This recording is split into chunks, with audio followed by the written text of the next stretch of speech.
जो भगवत प्राप्त महात्मा जन हैं वो कह रहे हैं। बहुत जन्म व्यतीत हो गए इस शरीर से प्यार करते हुए, लेकिन सदगुरुदेव नहीं मिले, इसलिए तुम बाजी हारते गए। मन रे अब की बेर संहारो, जन्म अनेक दगा में खोए, बिना गुरु बाजी हारो। मन रे अब की बेर संहारो। बहुत से तुम्हारे जन्म हुए मनुष्य जन्म, लेकिन सदगुरु नहीं मिले, इसलिए बाजी हार गए। अब की जीत जाओ।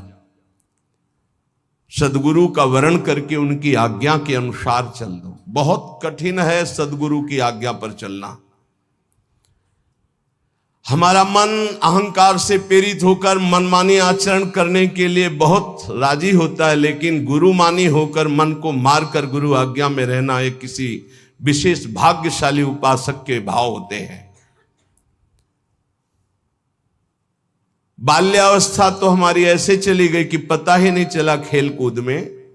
बालापने ज्ञान नहीं तन में, जब जन्म्यो तब बारो, तरुणाई सुख बाम में खोयो, बाजो कूच नगारो।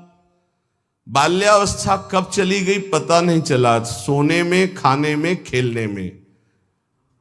और जब जवानी आई तो बाम कहते हैं प्रतिकूल काम आकर्षण शरीरों में। ये ऐसा नशा चढ़ा काम का जवानी में, कुछ समझ में नहीं आया और जवानी निकल गई। तरुणाई सुख बाम में खोयो, डंके की चोट में काम ने तुम्हारी यौवन अवस्था को नष्ट कर दिया।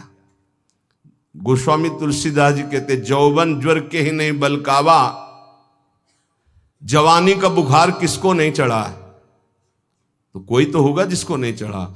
उसी को नहीं चढ़ा जो भगवान के चरणों में चित्त लगा दिया, नहीं तो जौवन ज्वर के ही नहीं बलकावा। बड़ी कृपा होती है साधकों पर जब असुविधा जवानी में होती है। पेट में अन्न ही नहीं है तो काम की वृत्ति ही नहीं जागृत होती।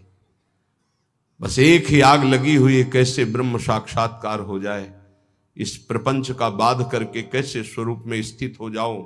वहां कोई गुंजाइश नहीं कुछ सोचने की, देखने की, बोलने की। अब यौवन अवस्था में काम सुख और बुढ़ापा अवस्था में, बाल्यावस्था से जवानी तक जो किया उसके संस्कार खत्म, मनुष्य जीवन खत्म। खलक सब रैन का सपना, समझ मन कोई नहीं अपना। कठिन है मोह की धारा, बहा सब जात संसारा। घड़ा जो नीर का फूटा, पत्र जो डार से टूटा।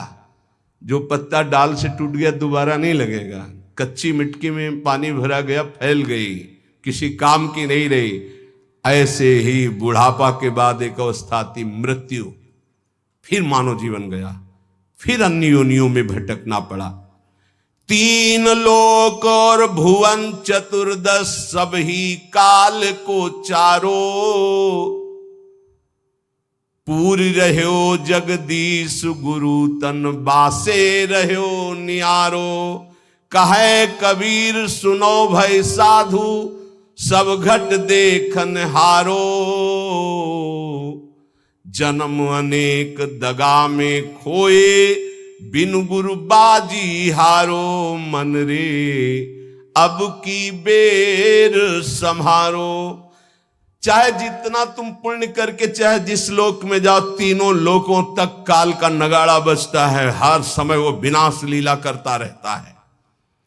सब काल का चारा है, कोई नहीं बच सकता। जैसे हरिवंश प्रपंच बंच सब काल ब्याल को खायो, यह जिय जान श्याम श्यामापद कमल संगी सिरनायो।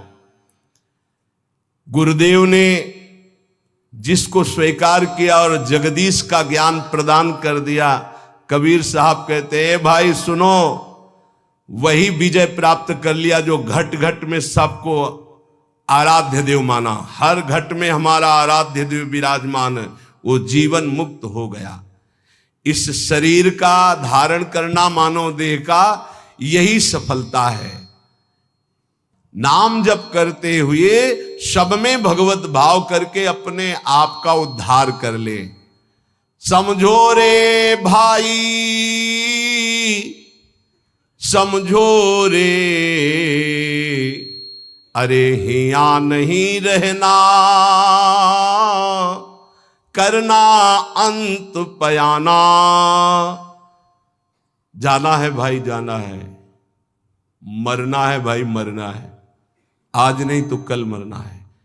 गंदे विषय सेवन करके नहीं, भगवान नाम जप करके, अच्छे आचरण करके, भगवत प्राप्ति करके मरना है। यदि हम इस मनुष्य शरीर से भगवत प्राप्ति नहीं कर पाए तो हमारे दुख का अंत नहीं होने वाला। प्रेम भक्ति की रीति समुझ कर हित सो राम रिझावे, गोविंद के कौतुक गुण लीलाता को ध्यान लगावे। सेवा सुमिरन बंदन अर्चन नौधा सो चित लावे, अब की अवसर भलो बनो है बहुरी दाव कब पावे। भजन प्रताप उतरे भव सागर उर आनंद बढ़ावे, साधुन की संगति को साबुन लेकर ममता मैल बहावे। हे भाई, बिना प्रेम भक्ति के भगवान की प्राप्ति कठिन है।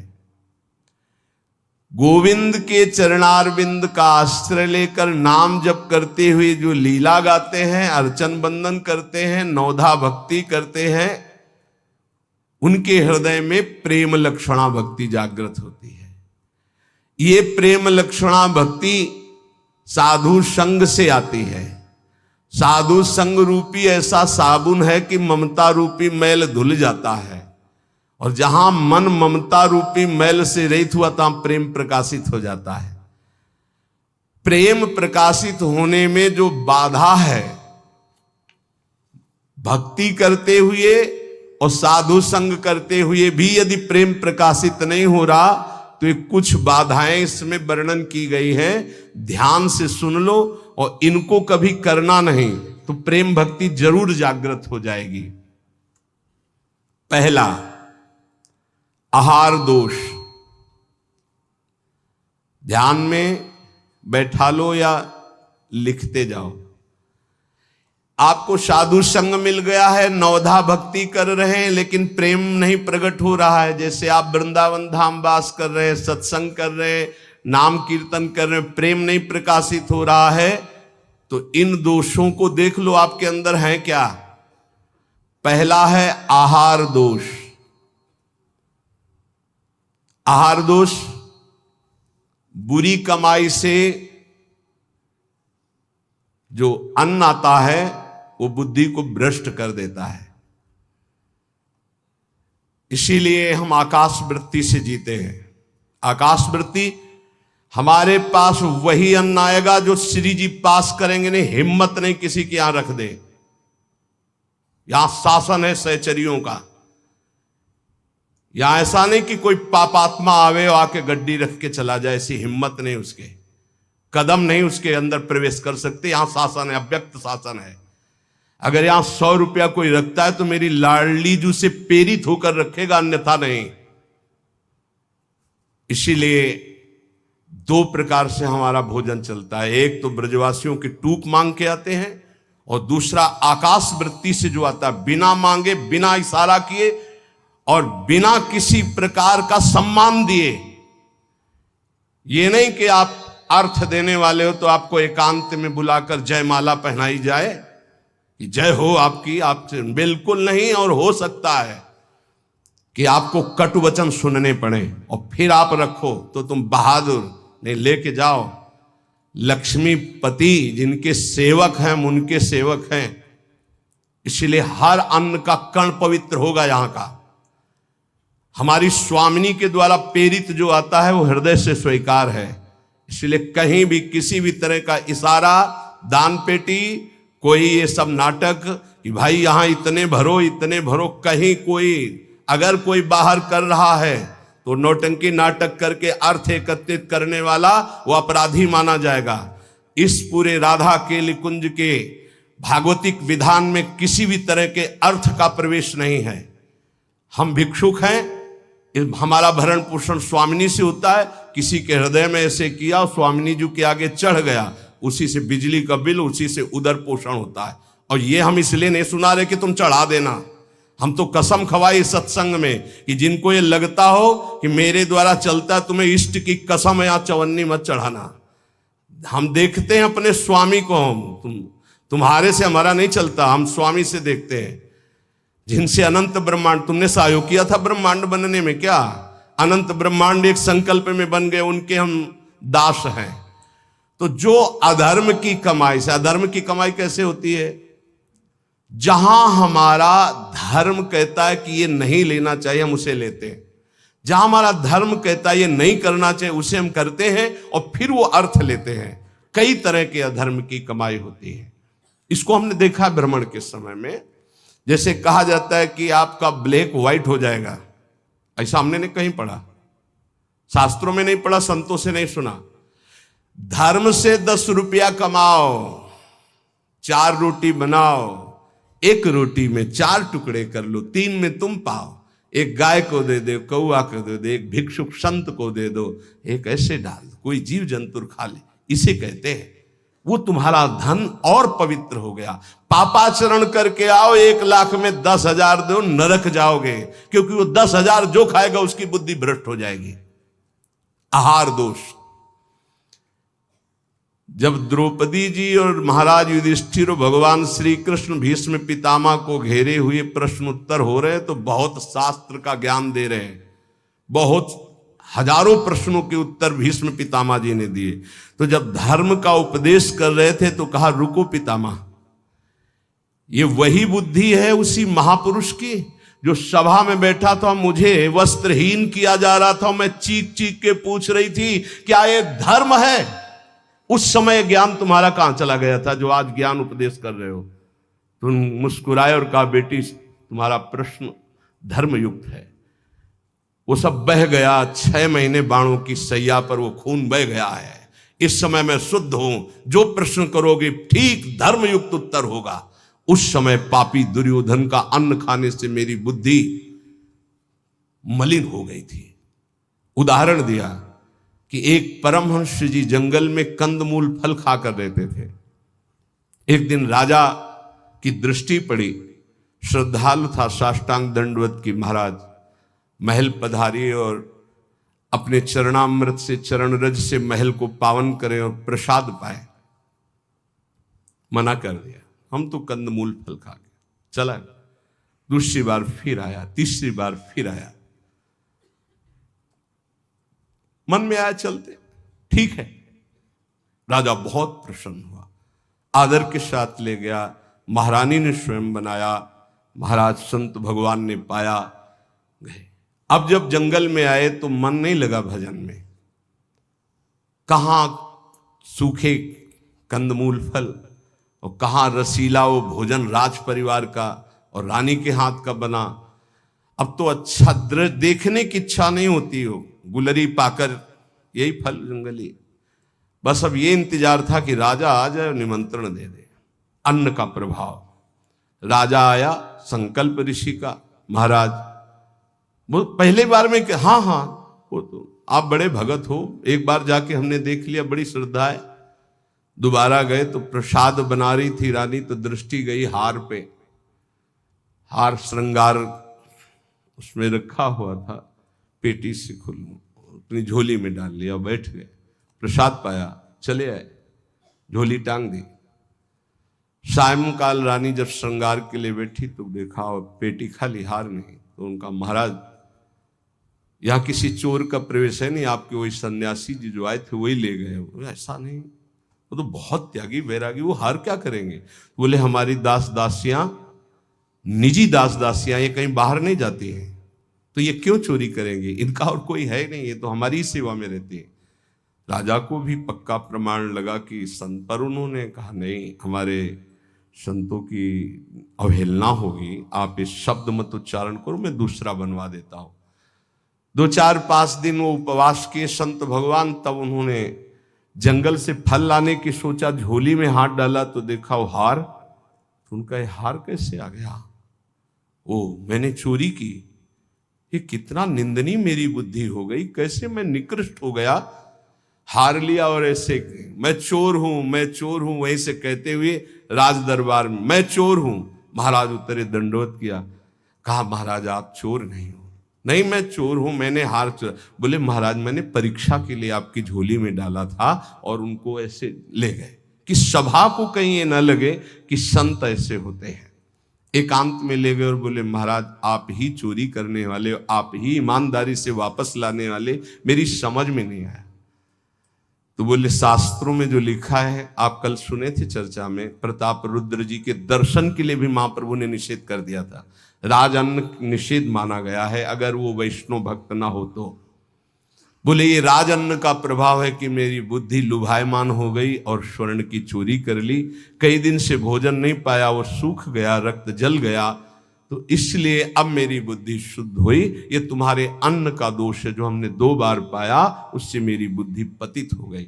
तो पहला दोष है आहार दोष, बुरी कमाई का, चोरी के पैसे का, दूसरे के हक का, अन्न या जबरदस्ती कर लेने का, इस तरह का जो धन है उससे जो खान पान है, ये बुद्धि को भ्रष्ट कर देता है। जैसे ब्याज दर ब्याज, अब वो आपको पैसा मिलेगा तो फिर वो आपकी बुद्धि में भजन नहीं होने देगा। संकल्पित अन्न मिलेगा, कभी किसी का ऐसा दिया हुआ साधक को या गृहस्थ बट रहा है हलवा, भूखे मर रहे हो, ऐसे हाथ फैला दिया, तुम गृहस्थ हो, वृंदावन आए हो, एक दिन उपवास कर लो, थोड़ा सा कुछ लेकर पेट में डाल लो जो तुम्हारा धर्म की कमाई का, दूसरे का हलवा मत खाओ। मान लो हमारी बात, सारी बुद्धि नष्ट हो जाती है, सुकृत नष्ट हो जाते हैं। आहार दोष पहला, कई बार बताया, इस पर ध्यान दीजिए। सतोगुणी पवित्र अन्न भी यदि मात्रा से अधिक हो गया तो रजोगुण, उस मात्रा से अधिक हो गया तो तमोगुण पैदा कर देगा, अल्प मात्रा में पाइए। दूसरा, शरीर को स्वस्थ रखिए। शरीर को स्वस्थ रखने के लिए, ब्रह्मचर्य पुष्ट रखने के लिए परिश्रम युक्त सेवा अत्यंत आवश्यक है, जिसमें पसीना चुहे। ये दिनचर्या आज की नहीं है जो आप देख रहे हो कि 1:30 बजे उठते हैं, तो ये आज की नहीं, ये जीवन की दिनचर्या है। सूर्य उदय होते होते परिक्रमा वृंदावन की हो जाती थी, अपनी रात्रि में उठे, 45 मिनट व्यायाम, 48 मिनट प्राणायाम, छड़ी उठाई, पूरे वृंदावन की परिक्रमा एक सांस में। इसके बाद आके श्री जी की मंगला, गुरु जी की सेवा में 9 बजे तक, फिर आके श्रृंगार, फिर गुरु जी की 2:30 बजे रोटी मांग करके एक बार 24 घंटे में, वो भी न सब्जी न दाल। ऐसे थोड़ी भगवत मार्ग की निरंतर भगवदाकार वृत्ति प्राप्त की जाती है। अस्वस्थता ये भी बाधक है, जब तक वृत्ति भगवदाकार ना हो जाए। अगर भगवदाकार वृत्ति है तो कोई फर्क नहीं पड़ेगा। भगवदाकार वृत्ति नहीं है और आपको केवल ऐसे ही नकली वो करके अल्ट्रासाउंड ऐसे और आपको बता दिया जाए कि आपकी किडनी थोड़ा दोष युक्त हो रही है, भजन करके दिखा देना, डिप्रेशन में पहुंचने लगोगे। पक्का समझना, शरीर स्वस्थ, चित्तवृत्ति प्रभु में लगा लोगे। शरीर अस्वस्थ है और चित्तवृत्ति भगवदाकार नहीं हुई तो इसी में कराओगे, पक्की बात समझ लो। और एक बार चित्तवृत्ति लग गई तो 2 किडनी की क्या बात, अगर 10-20 होती हो सब फेल हो जाती तो भी कोई फर्क नहीं पड़ता। पक्का मान लीजिए, पक्का मान लीजिए। इसीलिए संसारी पुरुषों को विश्वास नहीं होता कि क्या ऐसा भी हो सकता है, क्या ऐसा होता है। कर्तुम अकर्तुम अन्यथा कर्तुम सर्व समर्था सा ईश्वरः। अभी क्या समझे हो तुम? अस्वस्थता से बचिए।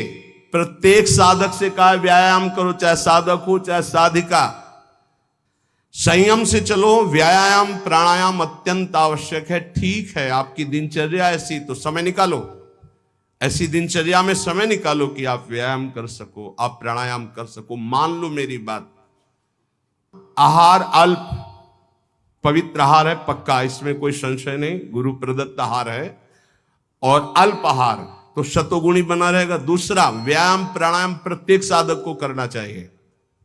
यह महापुरुषों को देखें, अपने गुरुदेव को भी देखा है, क्योंकि आजीवन हमें संयम पूर्वक भजन मार्ग में बढ़ना है, तो ये दोनों बातें जरूर। तीसरा, आलस्य का त्याग। आलस्य, वृंदावन रहते हुए भजन करते हुए भगवत मार्ग में आपके प्रेम क्यों नहीं प्रकट हो रहा? यह सिद्ध महापुरुष के द्वारा बताए हुए। पहला, आहार दोष। दूसरा, शरीर को स्वस्थ रखो, नहीं तो अस्वस्थता में भजन नहीं होता। किनका? साधक का। तीसरा, आलस्य। ये सबसे ज्यादा साधक को परेशान करता है। ये तीन बातें पहले क्यों लिखी गई? अभी और हैं। प्रायः साधक को भोजन में स्वाद की बुद्धि रहती है। आलस्य को त्यागिए, नहीं तो प्रेम। काहे को इतना सोते हो? हम तो प्रभु से मनाते थे कि हमें नींद ना आवे, प्रभु मेरी नींद खत्म हो जाए।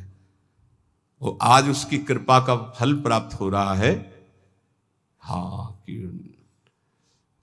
नींद नाम की चीज नहीं है यदि और कोई डिस्टर्ब भी नहीं, कोई परेशान भी नहीं है।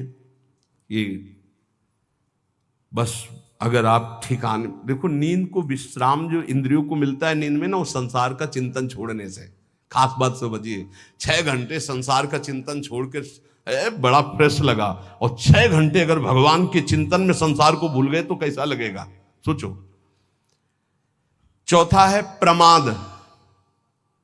प्रमाद माने जो अभी काम करना है वो कल कर लेंगे, कल कर लेंगे ना। करने योग्य काम को आगे के लिए छोड़ देना, और ना करने योग्य काम को तत्काल करना, जबकि साधक इसका उल्टा करता है। करने योग्य कार्य को तत्काल करता है, ना करने योग्य कार्य के लिए उपस्थित समय आने पर भी ओर से टाल देता है, कल देखेंगे। उसके ना करने योग्य कार्य को तत्काल करना और करने योग्य कार्य को आगे के लिए टाल देना, इसे प्रमाद कहते हैं। पुरुषार्थहीनता। जैसे कुछ लोग ऐसे कहते हैं कि अरे वो जब आपकी कृपा होगी तो सब हो जाएगा। हाँ, आकाश से उतरेगी कृपा। तुम्हें कह रहे नाम जप करो, समय से वाणी पाठ में जाओ, समय से ऐसे करो ऐसे, ये कृपा नहीं और क्या? तुमको जो उपदेश कर रहे हैं कृपा नहीं तो और क्या? भगवान गीता में उपदेश कर रहे हैं, शास्त्रों में उपदेश कर रहे हैं, ढूंढ ढूंढ करके हर बात तुम्हारे कान तक पहुंचा रहे हैं प्रभु, ये तुम पर कृपा नहीं है? अब तुम आलस्य करो, प्रमाद करो। बहुत समझ में नहीं आता कि साधक क्या लक्ष्य लेकर के चलता है। पुरुषार्थहीनता है तो प्रेम प्राप्त नहीं होगा। पुरुषार्थ युक्त रहो, एक क्षण भी बर्बाद मत करो, कबहू काल वृथा नहीं जाए, इस पर ध्यान दीजिए। समय बर्बाद मत कीजिए, 1 मिनट आपका बहुत कीमती है। फिर 6वां, अश्रद्धा। श्रद्धा किसे कहते हैं? गुरु और शास्त्र के वाक्य को यथावत बिना विचार किए पालन करना, उसे श्रद्धा कहते हैं। इसके बिना सिद्धावस्था नहीं होती, इसके बिना परम शांति नहीं मिलती। श्रद्धावान लभते ज्ञानम तत्परा संहितेन्द्रिया ज्ञानम लब्ध्वा पराम शांति मचिरेणादि गच्छति। श्रद्धावान ही ज्ञान को प्राप्त होता है, ज्ञानी ही अपनी इंद्रियों को संयम में रखता है, इंद्रियों को संयम में रखने वाला ही परम ज्ञान परम शांति को प्राप्त होता है। प्रथम हृदय श्रद्धा जो करे, सेवकवाणी, प्रथम हृदय श्रद्धा जो करे, आचार्यन जाय अनुसरे जहां जहां हरिवंश के, तब बात बनती है। भवानी शंकरो बंदे श्रद्धा विश्वास रूपिणो याभ्याम बिना न पश्यन्ति सिद्धा स्वांता। कह रहे हैं ऐसा करो, बिल्कुल नहीं सुन रहे तो क्या है? अश्रद्धा। ये तुम्हें प्रेम प्राप्त नहीं होने देगी, ये भगवदानंद की अनुभूति नहीं होने देगी। कैसे कैसे?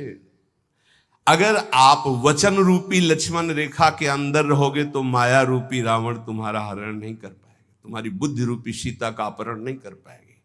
राम जी वरण कर लेंगे बुद्धि रूपी सीता का, श्याम जी वरण कर लेंगे। भीष्म पितामह अंतिम समय कहते हैं, हे श्री कृष्ण मेरी कुंवारी बुद्धि को स्वीकार करो, आज तक इस बुद्धि को कभी किसी ने स्पर्श नहीं किया, ये बुद्धि कुंवारी है, वरण कर लो इसको। लेकिन हमारी बुद्धि का तो अपहरण हो गया है, विषयों ने अपहरण कर लिया है। क्यों? क्योंकि हम गुरुदेव के वाक्य रूपी लक्ष्मण रेखा के अंतर्गत नहीं रहे, हम रेखा क्रॉस कर गए, अश्रद्धा कर ली, उनकी आज्ञा नहीं मानी, अवहेलना कर दी, कुतर्क। नहीं, ऐसा कैसे हो सकता है? बहुत विचित्र गुरुजनों की वाणी में सामर्थ्य होती है। कभी गुरु की वाणी पर अविश्वास करके कुतर्क नहीं करना चाहिए। अधैर्य, अगर उपासक में धैर्य नहीं है तो प्रेम प्रकाशित होने में बाधा पड़ जाएगी। बड़ी समस्या आ गई है, बड़ी नहीं, धैर्य पूर्वक टिके रहो। अच्छा, ये कभी हमारे हृदय में गुरु प्रताप से नहीं आया कि किसी का आश्रय ले ले या कहीं चले जाए या कहीं पूर्व जीवन में कोई फोन कर दे या किसी को इशारा कर दे, बस ये था कि अब मरना है और धाम में भगवत चिंतन करते हुए मरना है। धैर्य से कभी विचलित ना हो। अगला है अनिश्चय। ये बहुत साधकों में पाया जाता है। एक दिन गुरुदेव भगवान ने कहा, जब साधक घर से निकलता है तो उसका वैराग्य अग्नि के समान होता है, उसे ज्वाला की तरह रोज बढ़ना चाहिए। उसका वैराग्य शीतल क्यों हो जाता है, ठंडा क्यों हो जाता है? उसका वैराग्य तो प्रतिदिन और तेजस्वी होना चाहिए। उसका कारण है अनिश्चय। सुख सुविधाएं भोग मिले और जीवन बढ़िया कट रहा है। जीवन काटने के लिए नहीं, जीवन मिटाने के लिए हम आए हैं, अस्तित्व मिटाने के लिए आए हैं। हमारा निश्चय है कि प्रिया प्रीतम की प्राप्ति के लिए हर भोग को छोड़ना है और प्रभु को प्राप्त करना है। वैरागी वही है जो समस्त भोगों के बीच में रहता हुआ भी भोग स्वीकार नहीं करता, केवल अपनी दिनचर्या और भगवत प्राप्ति के हेतु जीने के लिए केवल उसको धारण करता है। ऐसे बहुत से संत अपने। अभी एक उपासक बच्चा है, पूछा, है तुम्हारी बनियान में रंग लगा है, रंग वाली बनियान क्यों पहने, दूसरी पहन लो ना। जैसे आपकी आज्ञा पर काम चल रहा है ना अभी शरीर के, नहीं बदल, वैसे जैसी आपकी आज्ञा पर काम चल रहा है ना, हाँ ठीक है जाओ। अच्छा लगा कि धैर्य से वैराग्य की पुष्टता, काम चल रहा है ना, अच्छा है। अनिश्चय हमारे हृदय में जब होता है तो हमें भोग गिरा देते हैं। हमारा निश्चय क्या था? हम प्रभु की प्राप्ति के लिए जानबूझकर समस्त भोगों का त्याग करते हुए सच्चिदानंद रस में स्थित होंगे। फिर हम क्यों डिग गए? इसका मतलब हमारे निश्चय में कमी थी। अनिश्चय, हमारा निश्चय था कि हम अपमान को सहेंगे, हम निंदा को सहेंगे, हम तिरस्कार को सहेंगे, हर कष्ट सहेंगे, पर हे नाथ आपको प्राप्त करेंगे, आपका भजन करेंगे। कहां गया वो निश्चय? थोड़ी सी कोई अपमान की वृत्ति आई, हम गुस्सा हो गए, थोड़ा सा तिरस्कार हुआ, हम परमार्थ छोड़ दिया, थोड़ा सा कोई भोग आया, हम भजन छोड़ दिया, भोग में राजी हो गए। कहां गया हमारा निश्चय? इसका मतलब अनिश्चय है हमारे हृदय में, लक्ष्य का निश्चय नहीं है। संशय, पता नहीं भगवान में सुख है कि भोगों में सुख है, पता नहीं इस मार्ग से भगवान मिलेंगे कि नहीं मिलेंगे, पता नहीं जिनके सहारे भगवान की प्राप्ति कराएंगे कि नहीं कराएंगे। कई तरह संशयात्मा विनश्यति, वो भ्रष्ट हो जाएगा, गिर जाएगा। असंयम, ये बहुत खास बात है। असंयम साधक को नष्ट कर देता है। संयम से रहो। आपसे कई बार प्रार्थना की सत्संग में कि यदि आप 2 चपाती पाते हैं तो उसी के अनुसार कितना भी अच्छा भोजन उतने लीजिएगा। आपका भोजन का संयम होना चाहिए, आपके शयन का संयम होना चाहिए, आपके दिनचर्या का पूरा नियमावली होना चाहिए। संयम नियम साधना में चाहे गृहस्थ हो चाहे विरक्त हो, बहुत बड़ा इनका योग है। असंयम नहीं है, कभी मन आया तो 7 बजे जग गए, कभी मन आया 5 बजे जग गए, कभी मन आया 1 बजे जग गए, ऐसा नहीं होना चाहिए। असहिष्णुता, सहनशीलता ना होना साधक के प्रेम प्राप्ति में बाधक लक्षण है। हर बात को सहन कर जाओ। सहनशीलता सहत सहत बाढ़े भगति गृह तन गुरु हित गात। अपवित्रता, कई बार इस पर चर्चा हुई है। आजकल बड़ी अपवित्रता के चांस हैं, जैसे शौचालय और बाथरूम एक ही में सब है, प्रायः ऐसा ही है। कुछ लोग उसी में लघु शंका करते हैं, बैठकर पूरे अपवित्र हो जाते हैं। अगर शौच वाला वो स्पर्श हो जाए तो जितना स्पर्श हो जाए वो कपड़े सब धोने चाहिए। कुछ लोग तो बैठ के ही लघु शंका उसमें करते हैं, बनने को बोले हाथ धो लिए बस हो गए, पूरे अपवित्र हैं। वैष्णव पद्धति उसे स्वीकार नहीं करती। कैसे महापुरुषों का दिन, कल दर्शन किए जब प्रसाद पा रहे थे वह वृद्ध वैष्णव, ऊपर के वस्त्र हटाकर नीचे की धोते, कितना पवित्र पवित्रता। ये मुख में कुछ खाए जूठे चल रहे हो, कैसे तुम्हारा मंत्र सिद्ध होगा?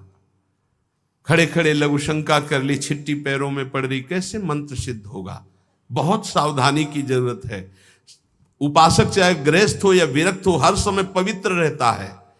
अपवित्रता ये सिद्ध नहीं होने देती, साधन को सिद्ध नहीं होने देती, ध्यान रखना। कुछ भी खाने की वृत्ति ऐसी ना रखो जो प्रियालाल को भोग नहीं लगाया आप पा रहे हैं। बाजार में खाने वाला तो साधक हो ही नहीं सकता। हम ये कह रहे हैं कि यदि आप बहुत ही गृहस्थ में हो और आपका मन कर रहा है कि भाई आज हम नमुक चीज पाए, तो आप पहले ये जांच करो कि जहां से ले रहे हो पवित्रता का विधान वहां है कि नहीं है। नहीं तो बहुत अपवित्र रहता है, आप ये अच्छे से समझ लीजिए। अब वो पदार्थ फिर लेके श्री जी को भोग लगाओ जो पवित्र हो, फिर पा लो तो चलो ठीक है। वही बाजार में खड़े खड़े खाना पीना ये साधक या वैष्णव का लक्षण नहीं है। ये भारी अपवित्रता है जो तुम्हारे भजन में बाधा पहुंचा देगी। मान लीजिए, हाथ जोड़ के कहते हैं, क्योंकि प्रायः अब इस पर छूट है। पवित्रता पवित्रता बहुत सावधानी से। जैसे आप माला जप कर रहे हैं, आपको लघु शंका लगी है, तो अपनी माला को गर्दन के पीछे कहीं ऐसे फंसा लीजिए उच्च भाग में, और बैठकर लघु शंका कीजिए। जहां पानी की व्यवस्था हो या आप अपने पास पानी रखिए, फिर पवित्र होइए।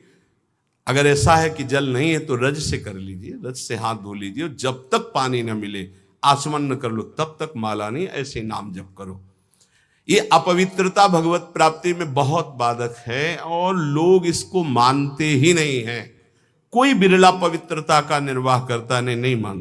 कौन भ्रमण में लघु शंका के लिए कमंडल रख रहा है? अब वीआईपी पना हट जाएगा।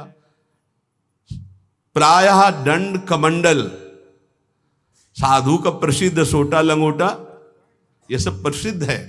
काछ वाच मन निश्चल राखे, धनि धन जननी तेरी रे। बहुत अब प्रायः दर्शन करने वालों में ऐसे दर्शन होते हैं, हाथ में बिस्लरी की बोतल ऐसे, जैसे कोई जल चढ़ाने की गंगा जली नहीं, प्रायः बिस्लरी की बोतल ऐसे हाथ में होगी। जमाना बदलता चला जा रहा है। और या स्मार्ट मोबाइल हाथ में होगा। कोई भले आदमी तो ऐसे मिलते हैं कि मोबाइल से ऐसे वीडियो दाहिने हाथ से बना रहे हो, बाएं हाथ से ऐसे कर रहे हैं। बाएं हाथ से किसको किया जाता है जानते हो? शत्रु पक्ष को। जब राजाओं के यहां दुश्मन का दूत जाता था तो बाएं हाथ से सलूट करता था। तब पता है कि दुश्मन का दूत आया, इसलिए बाएं हाथ से करता था। तो आजकल नए बच्चे वो जानते हैं नहीं, तो मोबाइल से शूट कर रहे हैं ऐसे, बाएं हाथ से ऐसे कर रहे हैं। ये अपवित्र। भगवान के सामने या भगवत भक्तों के सामने, चलो आपके हाथ खाली नहीं, वीडियो बना रहे हो तो नेत्रों से कर लो, बाएं हाथ से काहे को? दुश्मनी काहे को मोल ले रहे हो? बहुत बड़े के दरबार में हो, बहुत बड़े के पार्षद है, वो हर समय देख रहे हैं। आप क्या समझते हो हम अकेले चलते हैं? नहीं बोले 10-20 साथ चलते नहीं, इनकी बात नहीं कर रहा। एक कदम भी ऐसा नहीं जिसमें हमारी महारानी जी न चलती हो। ये जो छोटे छोटे नवजात शिशु जो ये सब, ये जानते हो महारानी जी के प्रताप का आशीष लेने आते हैं। हमारा कुछ नहीं है, हमारे आगे आगे चलती है हमारी महारानी जी। हम उनकी दासी, उनके पीछे चलती है, आगे वो चलती है। ये जो फूल बरसते हैं ना, ये महारानी जी के चरणों में बरसते हैं। ये जो फूलों के पावड़े बिछे होते हैं ना, मेरी स्वामिनी जी के लिए, अगर ये मेरे लिए लगते ना तो कब का बंद करवा देते, आप ये भी समझ लो।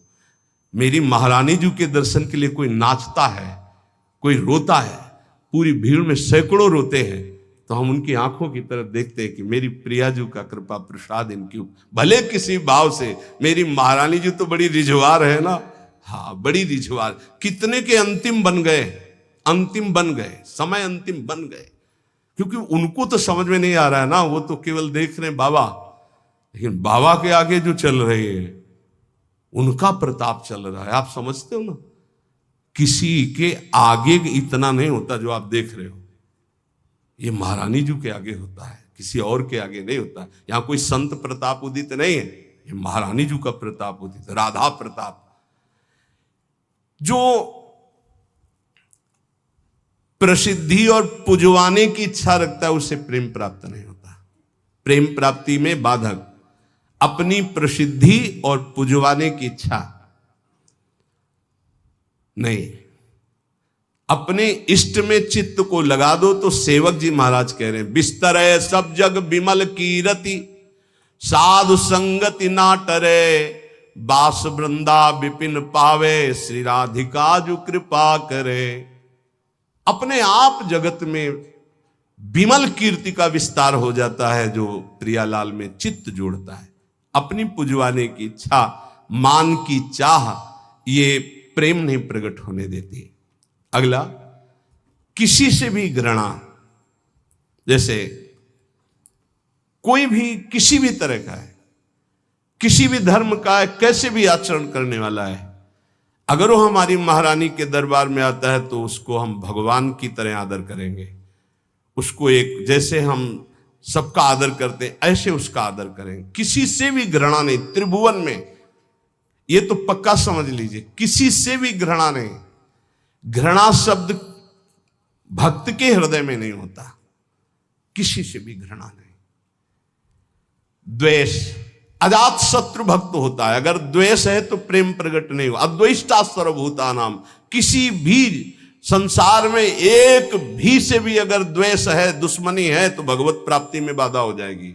अजात शत्रु, तुम्हें गाली दे, सर झुका लो, वो तुमसे द्वेष मान रहा है, तुम उससे द्वेष कभी मत मानो। जब दिखाई दे तो नेत्रों से प्रणाम कर लो।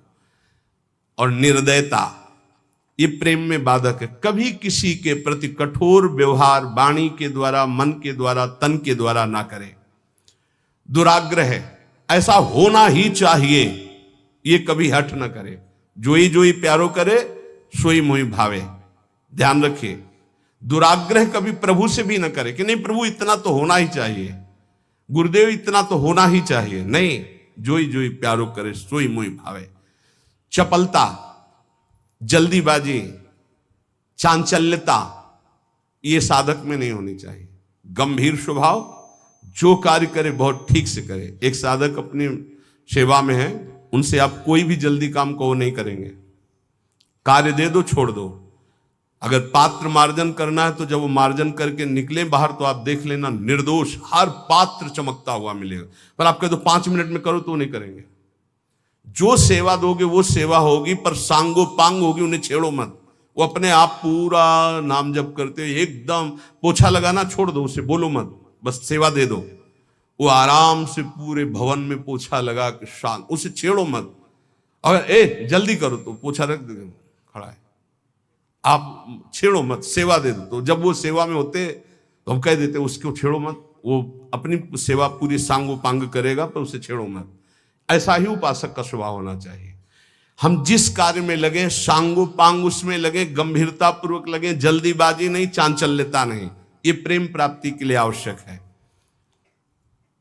परनिंदा सुनना, परनिंदा करना, पर चर्चा करना, ये प्रेम में बहुत बाधक है, कई बार चर्चा हो चुकी। और बाहरी वेशभूषा बनावटी नहीं होना चाहिए।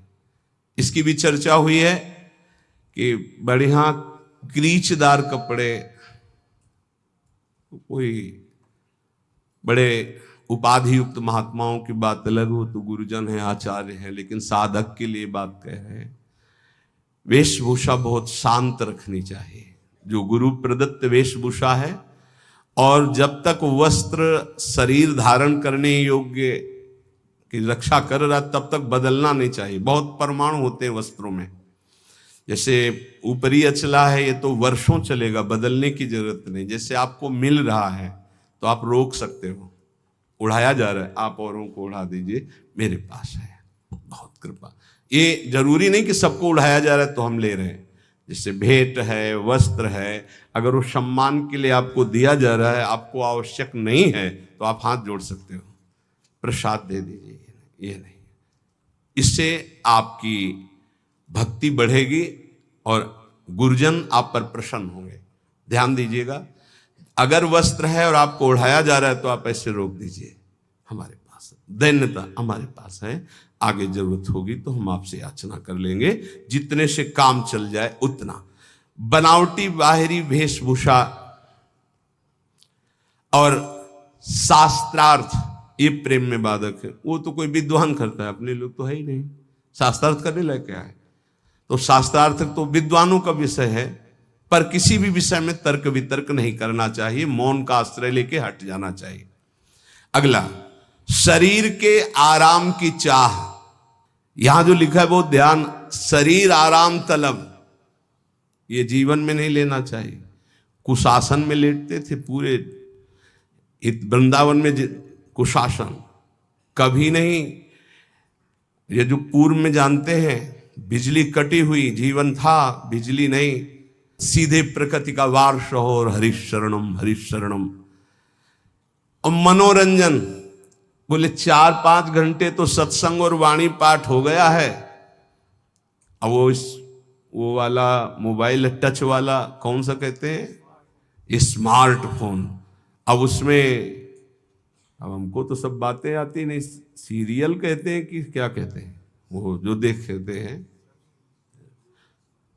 हाँ उसमें करके सीरीज है, सीरीज, हाँ वही।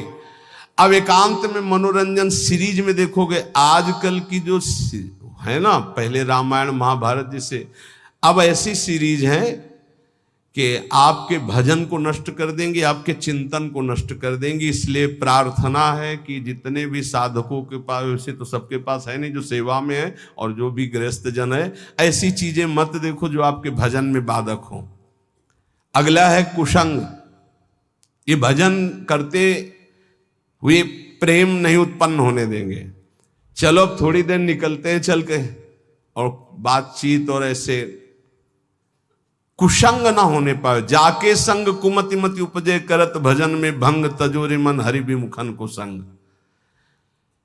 साधना के प्रतिकूल साहित्य का स्वाध्याय करना।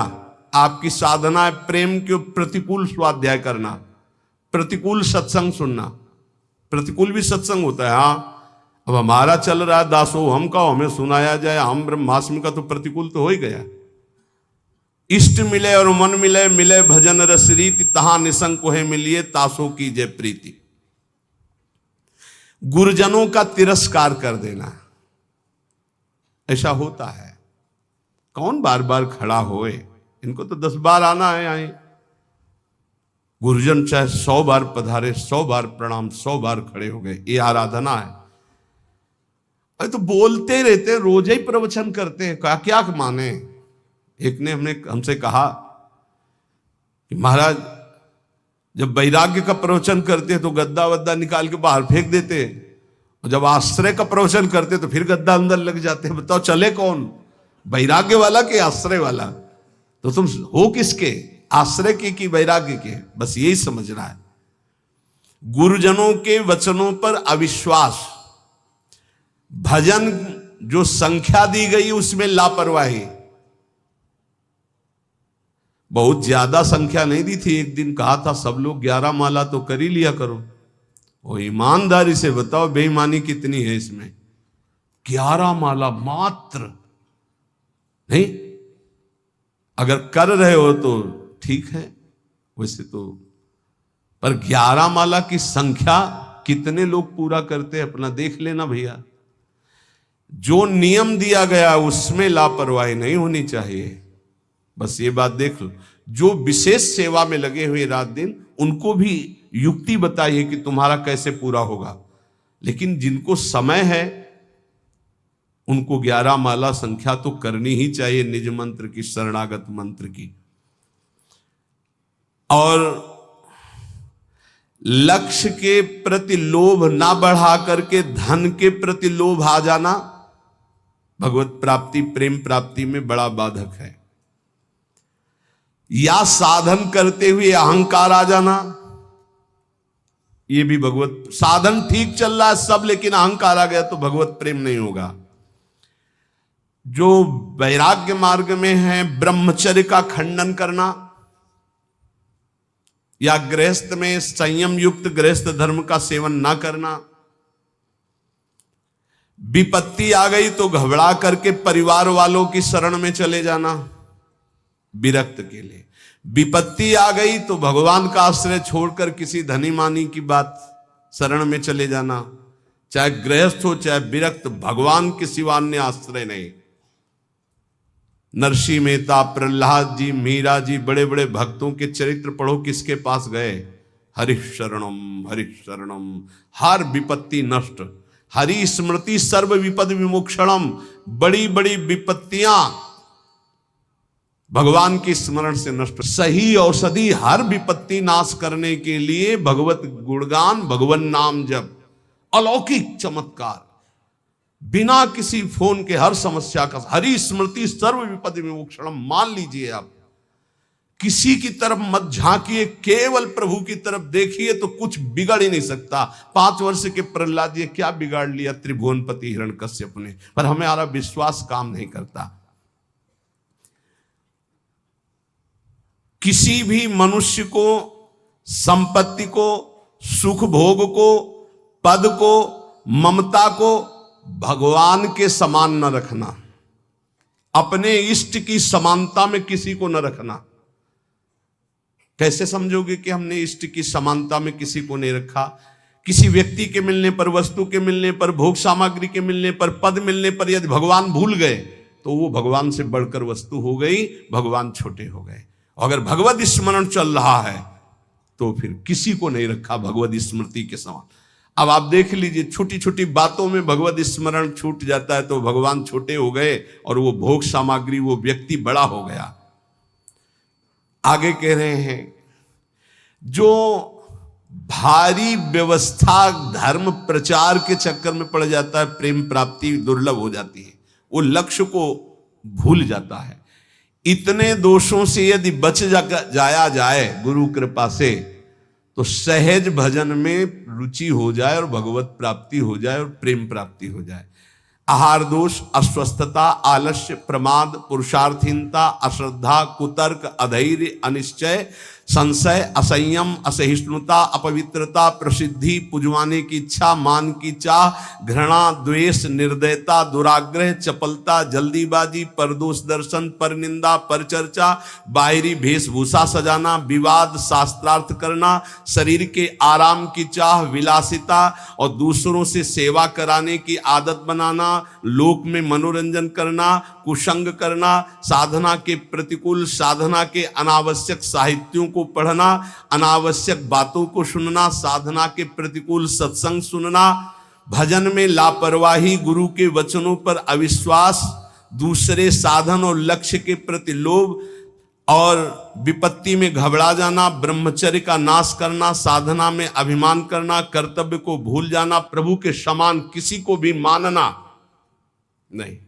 मतलब ये समझना, हम सबको प्रभु मानते हैं, लेकिन प्रभु के समान का मतलब है कि प्रभु जहां हमारे हृदय में है वहां किसी का स्थान नहीं। अगर वो स्थान दे दिया तो भगवत स्मरण चला जाएगा, उसकी स्मृति आ जाएगी। और विशेष विशेष कारणों से लक्ष्य को भूल जाना, ये भगवत प्राप्ति में बहुत बाधक है। तो उपासक सावधान होकर के निर्दोष स्थिति प्राप्त करने के लिए निरंतर नाम जप करता हुआ गुरु आज्ञा के अनुसार चले तो इसी जन्म में प्रेम और भगवत प्राप्ति प्राप्त हो जाती है।